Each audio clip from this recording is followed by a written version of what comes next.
విజయవాడ, ఆంధ్రప్రదేశ్లోని డాక్టర్ ఎన్టీఆర్ ఆరోగ్య విశ్వవిద్యాలయం పరిధిలో బీఎస్సీ పారామెడికల్, బీపీటీ మరియు ఎంఎల్డీ కోర్సుల్లో ప్రవేశాల కోసం రిజిస్ట్రేషన్ ప్రక్రియ కొనసాగుతుంది.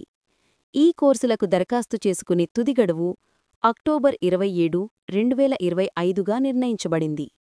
అభ్యర్థులు రిజిస్ట్రేషన్ మరియు ఫీజు చెల్లింపు పూర్తయ్యాక తమ అర్హత పత్రాలను అంటే డాక్యుమెంట్లను పోర్టల్లో అప్లోడ్ చెయ్యాలి.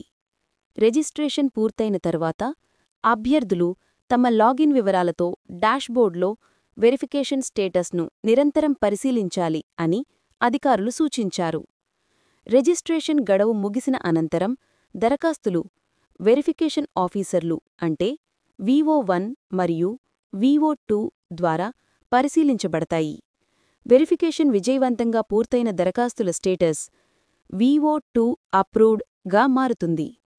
డాక్యుమెంట్లలో ఏవైనా లోపాలు లేదా స్పష్టతలేమి ఉన్నట్లయితే అభ్యర్థులకు SMS ద్వారా సమాచారం పంపబడుతుంది.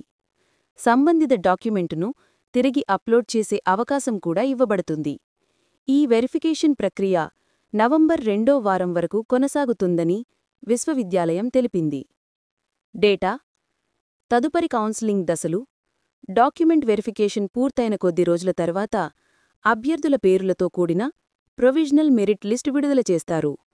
ఆ లిస్ట్లో ఉన్న వ్యక్తిగత వివరాలు అంటే తేదీ, లింగం, కులం, ఏరియా మొదలైన వాటిలో ఏవైనా పొరపాట్లు ఉన్నట్లయితే అభ్యర్థులు గ్రీవెన్స్ అంటే ఫిర్యాదు నమోదు చేసుకునే అవకాశం ఉంటుంది. గ్రీవెన్స్ ప్రక్రియ పూర్తయిన వారం తర్వాత విజయవంతంగా వెరిఫై అయిన అభ్యర్థుల వివరాలతో ఫైనల్ మెరిట్ లిస్ట్ విడుదల చేస్తారు. దీని అనంతరం వెబ్ ఆప్షన్ల ప్రక్రియ ప్రారంభమవుతుంది. ఈ వెబ్ ఆప్షన్ల ప్రక్రియ నవంబర్ 3వ వారంలో ప్రారంభమై సీట్ల అలాట్మెంట్ నవంబర్ చివరిలో లేదా డిసెంబర్ ప్రారంభంలో విడుదలయ్యే అవకాశం ఉందని అధికారులు తెలిపారు. ఈ మొత్తం కౌన్సిలింగ్ ప్రక్రియ గతంలో జరిగిన బీఎస్సీ నర్సింగ్ కౌన్సిలింగ్ మాదిరిగానే ఉండనున్నది